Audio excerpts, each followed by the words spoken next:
everyone and welcome back to the catalytic classes. This is Priya and today we are going to discuss reactions in solutions. Chemistry laboratory. हम जब भी chemistry laboratory में काम करते हैं तो हम हमेशा कोई भी एक्सपेरिमेंट सॉल्यूशन में करते हैं।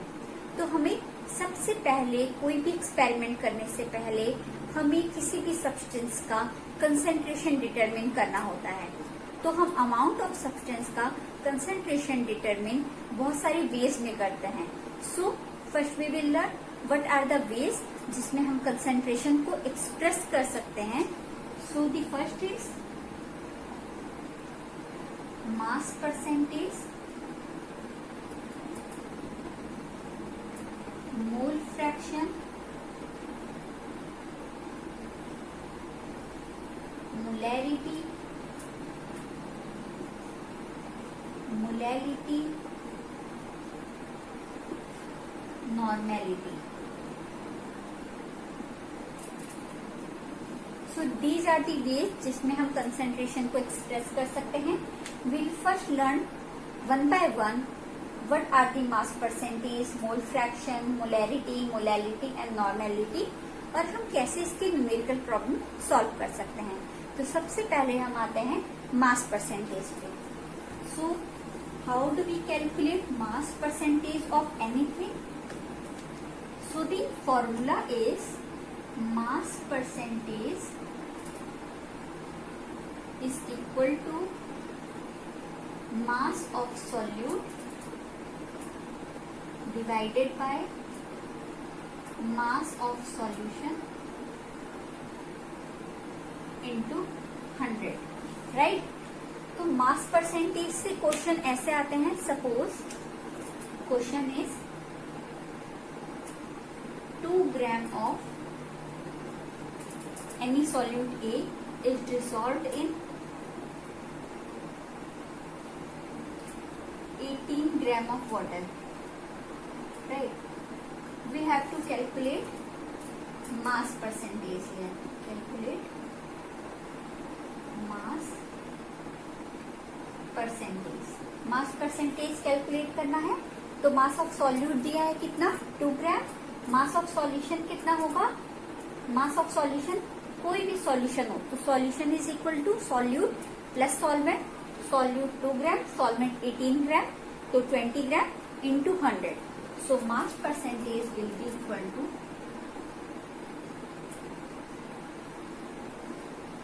2 divided by 2 plus 18 into 100 equal to 2 by 20 into 100. So it will be equal to the 10%. So the mass percentage here in this question is 10%, right? So we can easily solve the questions related to mass percentage. It's the simply mass of solute divided by mass of solution into 100, right? So next we will learn what is mole fraction and how do we calculate it. So the mole fraction,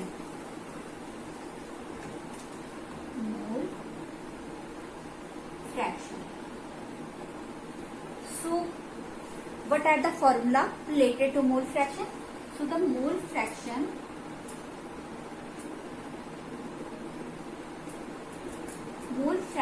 easily calculate कर सकते हैं जब number of मोल दिया हो। तो mole fraction is equal to mole fraction of A. Suppose number of mole of A divided by number of mole of A plus B, और in short N B equal to N A plus N B. Suppose किसी भी reaction में number of mole of A दिया है 5 mole end of B दिया है 3 mole, right? We have to calculate mole fraction of A and mole fraction of B calculate करना है। तो mole fraction of A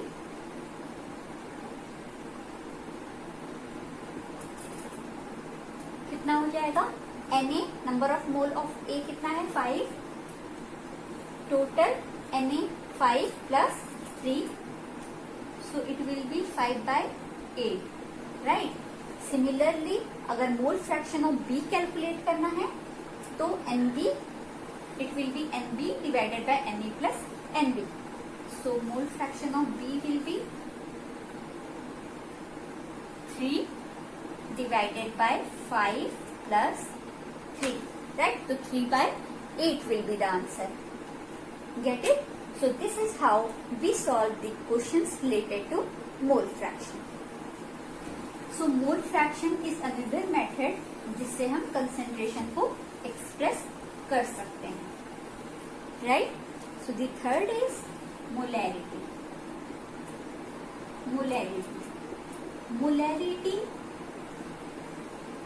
Molarity को हम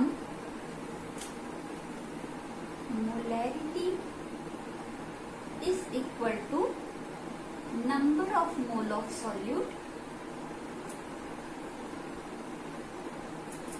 divided by volume of solution litre, ये होता है।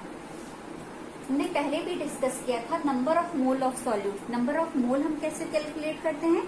Wait by molecular weight. So we can write here W by M, weight by molecular mass, right? Suppose for an example it is given 20 gram of sugar dissolved in 2 liter of water. We have to calculate here molarity. So how will we calculate? Molarity equal to, so 20 divided by molecular weight of sugar C12H22O11. इसका molecular weight calculate करेंगे तो around 342 ग्राम आ जाएगा, right? So here it will be 342 divided by 2. तो फिर इसे solve करके जो भी आंसर आएगा that will be the molarity and unit will be gram per litre. Gram क्यों? क्योंकि weight we are discussing here weight and litre में कर रहे हैं, इसलिए ग्राम पर लीटर. सो इसकी यूनिट होगी ग्राम per litre, right? So this is the molarity. Similarly, molarity भी ऐसा ही होता है. Molarity भी सेम यही होता है, but in case of volume of solution in liter, we write here mass of solvent in kilogram.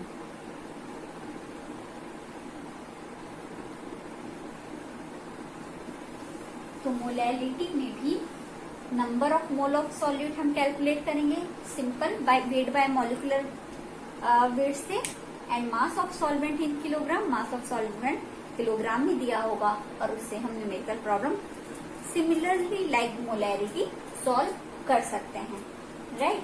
और अगर कभी मास ऑफ सॉल्वेंट नहीं दिया हो तो डेंसिटी और वॉल्यूम दिया होगा, उससे हम मास कैलकुलेट कर सकते हैं, क्योंकि density equal to mass by volume होता है, ओके? तो अगर वॉल्यूम और डेंसिटी दी गई है तो हम मास कैलकुलेट कर सकते हैं, और ये मास ही क्या हो जाएगा? Mass of solvent in kilogram, right? So this is how we can solve in molarity numerical problems, okay? Sometimes in the volumetric analysis this formula is also used. M1 V1 equal to M2 V2. Suppose 0.1 molar HCl in 1 liter is given, right? And for second 2 molar molarity is given, and we have to calculate the volume.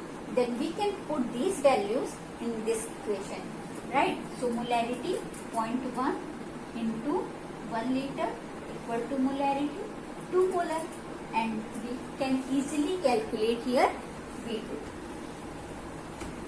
right? So this is how we can use this formula. This formula is mostly used in volumetric analysis. Volumetric analysis में इस formula का mostly use होता है. Coming back to the next, that is normality. Normality क्या होता है? Normality भी concentration को एक्सप्रेस करने का एक वे होता है। नॉर्मेलिटी हम कैलकुलेट करते हैं, normality equal to number of gram equivalent of solute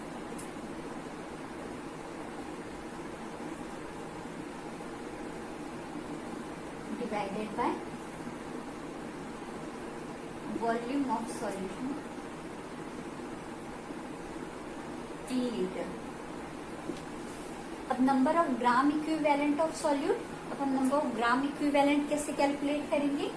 तो number of gram equivalent calculate करने के लिए मास बाय इक्विवेलेंट मास होता है, राइट। जैसे number of mole of solute में हम मास बाय मॉलिक्यूलर वेट करते थे, उसी तरह इसमें क्या करेंगे, मास बाय इक्विवेलेंट मास होगा।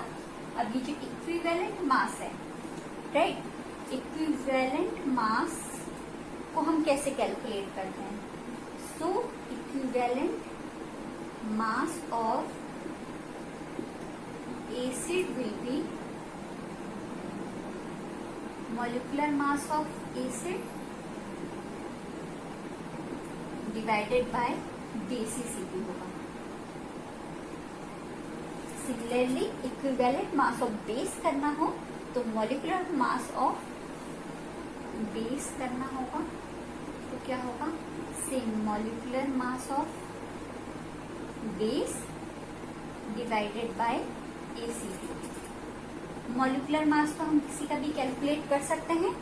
बेसिसिटी क्या होगा, जितने भी हाइड्रोजन एटम उसमें रिप्लेसेबल होंगे, H+ आयन जितने भी रिप्लेसेबल होंगे, that will be the basicity. Acidity में जितने भी हाइड्रोक्सिल आयन रिप्लेसेबल होंगे उससे वो हो जाएगा acidity for a base, right. Suppose let's take an example,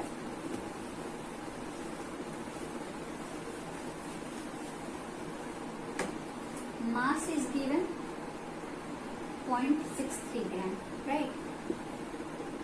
Oxalic acid. So what is the formula of oxalic acid? COH dot 2H2, right? तो इसमें क्या, सबसे पहले अगर हमें नॉर्मेलिटी कैलकुलेट करना है तो number of gram equivalent of solute, equivalent mass सबसे पहले कैलकुलेट करेंगे। तो इक्विवेलेंट मास इक्वल टू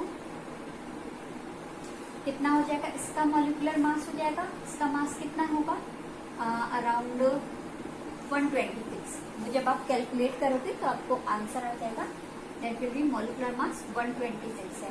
और इसमें कितने हाइड्रोजन आयन रिप्लेसेबल हैं, ये एंड ये, 2 हाइड्रोजन आयन रिप्लेसेबल है, तो इसकी बेसिसिटी क्या हो जाएगी, 2 equal to 63। So the number of gram equivalent will be equal to mass 0.63 gram by 63, it will be around 0.1। तो नंबर ऑफ ग्राम इक्विवेलेंट कितना हो गया, 0.1 हो गया। और नॉर्मेलिटी इक्वल टू क्या होता है, number of gram equivalent that is 0.1 divided by volume. Suppose volume is given 1 litre, 1, so the normality is 0.1 normal. Understood? So this is how we can solve the numericals related to normality, right? So today we have discussed how to solve the numericals related to molarity, mass percentage, mole fraction and normality, right? So in the next video we will discuss what is stoichiometry, how do we calculate empirical formula, or what is the relation between empirical formula and the molecular formula, right? So if you like this video then please subscribe it. Thank you for watching the video.